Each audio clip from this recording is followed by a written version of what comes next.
Hi guys, and welcome back to another DrAce video, and today we're going to be playing MotoGP 21, and it's time for our final round of our second season in MotoGP. Here in Valencia, it's time for qualifying. So here we go then, on board the Aprilia RSGP for the very final time, until we move over to Yamaha for the very next season, which will be commencing next week, or some point during next week at the very latest.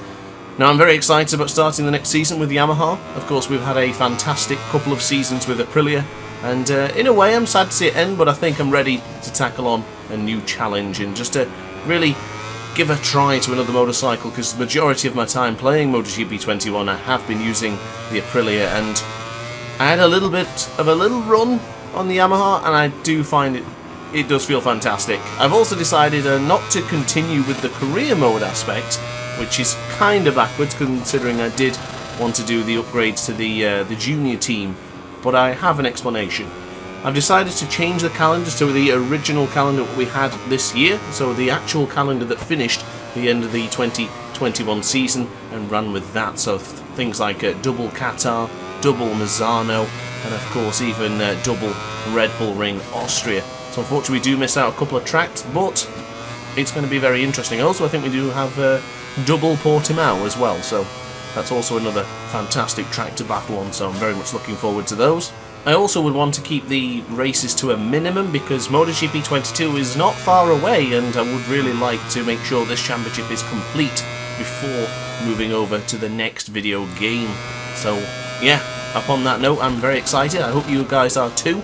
Of course, if you want to see the full track list, it's pretty much just what we had in 2021 in the real life championship, which was won by Fabio Quartararo. So let's hoping that we can do the same on our Monster Energy Yamaha. But for now, we need to focus on the Aprilia, because we are in 9th position so far in the midst of the free practice battle.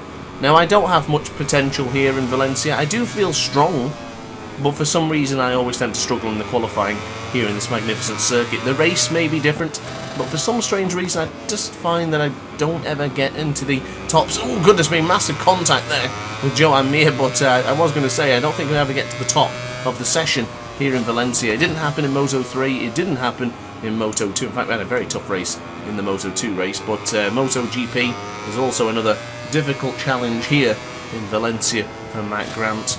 Well, what a brilliant 2 seasons we've had. I think we've had some amazing races, and I think we're going to have another great one in 4 hours time. So if you're not yet subscribed and you're looking forward to MotoGP 22, definitely hit the subscribe button, because I'll be covering a lot of content on MotoGP 22. So now going up into the Adrian Campos corner, we are down by 0.2 of a second, more or less. As maybe now if we bring on the power, we might be able to improve our lap time, and it doesn't look particularly likely right now as we get across the line. Unfortunately, no, we actually lost a little bit more time than expected. We're currently 0.6 of a second down to Pecco Bagnaio's lap time for 1:28.935. We'll now continue to push forward, going into the Doohan corner for the left-hand side, running it a little bit deeper there to then slide the rear tyre in. I quite liked the way we chucked it into the left-hand side there, but we now go to left once more for turn 3. We have improved our lap time into the first sector, but it is not a red sector. Currently it's only an orange sector, so therefore a personal best, and therefore we were still probably going to hang roughly around the top 10 positions. So future teammate Maverick Vinales is up into 10th position, and future teammate of Fabio Quartararo down in 13th right now as of yet in this session. We're very firm on the brakes. We'll go for the left-hander for turn 8. A little bit shaky there, a little bit wobbly, but we're pretty good. We're still pretty solid. We are going to improve on this lap time. Looking at the top right-hand corner of your screen is depicting a 0.4 of a second improvement, maybe more, depending how well we can tackle the run-up to the final couple of corners. So let's see what we can do. We're down by 1/10 compared to the likes of Pecco Bagnaia, Taka Nakagami and Alex Rins, but we get a little bit messy up on the left-hand side, getting stuck on the rumble strip as well there, as we've just lost a massive, oh my goodness, we lost a massive amount of time there. That is huge. Goodness me.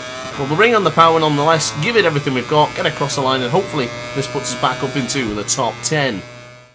So unfortunately I couldn't improve my lap time any more than what I did, so 11th place was the best we could conjure up in the session. So we now move over to qualifying 1 to battle it out to get a position into the second qualifying session. And look who's there, my arch nemesis Johann Zarco. It's good to see we're still roughly around him, but I do want to try and beat him in this particular session. So Q2, let's go.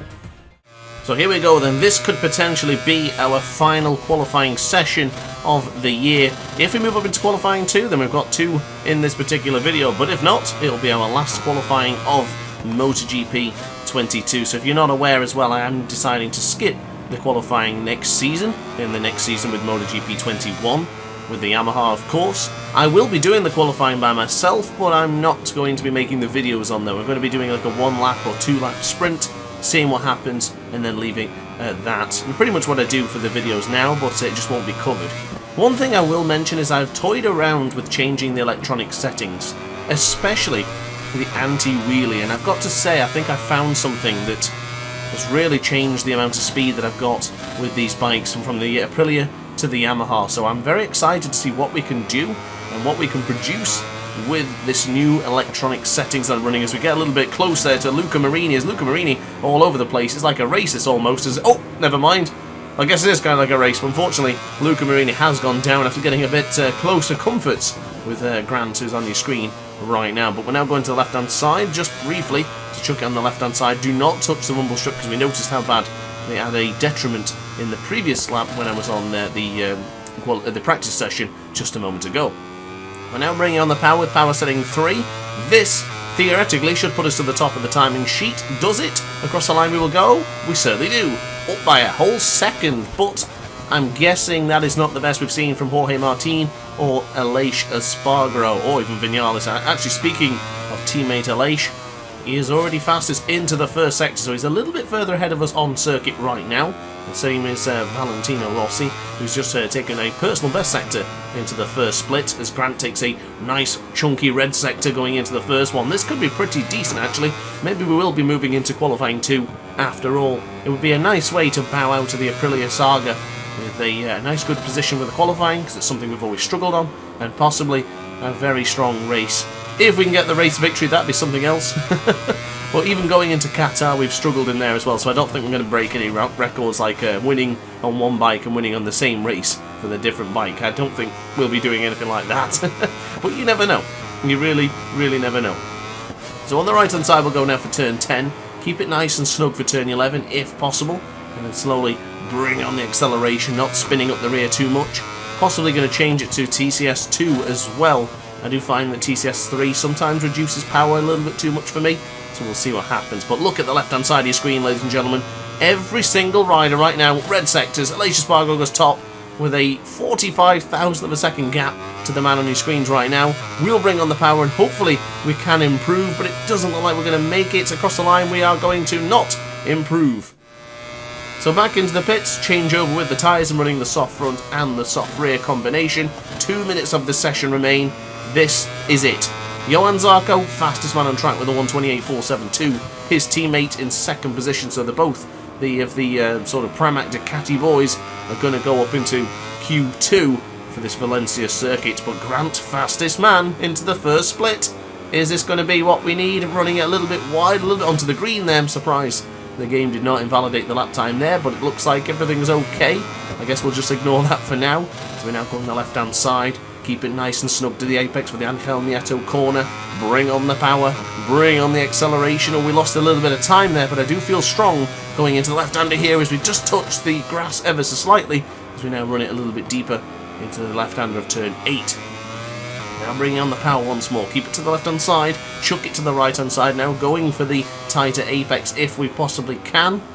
It's an improvement. Oh, it was an improvement. It's sort of teetering in the top right-hand corner of your screen. It's going to be 0.3 of a second, so we'll improve by a 1/10. But that is certainly not enough to warrant a position up into Q2. And I've got to be honest with you, I don't know if I'm going to be able to improve from this. I don't feel particularly confident right now, and this could be the last one as we go in the left-hand side for turn 14. I tell you what, this will be the last one, because I don't think I'm going to do any better than this. I'm absolutely on the limit. Across the line we will go, and it's not going to be an improvement. We'll be starting from 17th place, so that is a bit of a disaster to end the final Grand Prix, but it does make things rather interesting to start so far back and to challenge our way through the pack to see if we can beat the best of the best in MotoGP. that is going to be it from me, so I really hope you enjoyed the video. If you did, let me know in the comments section down below. And if you really liked it, hit the like button and hit subscribe, and I'll see you in the next video. Ciao for now. Oh hi! Didn't quite see you there. Good to see you're still here. If this video didn't quite sate your appetite, then why not watch some more DrAce content by clicking the video shown on screen now. Furthermore, if you would like to follow me on social media, you can do so now, with the links down in the description. Consider subscribing so you don't miss a single DrAce video.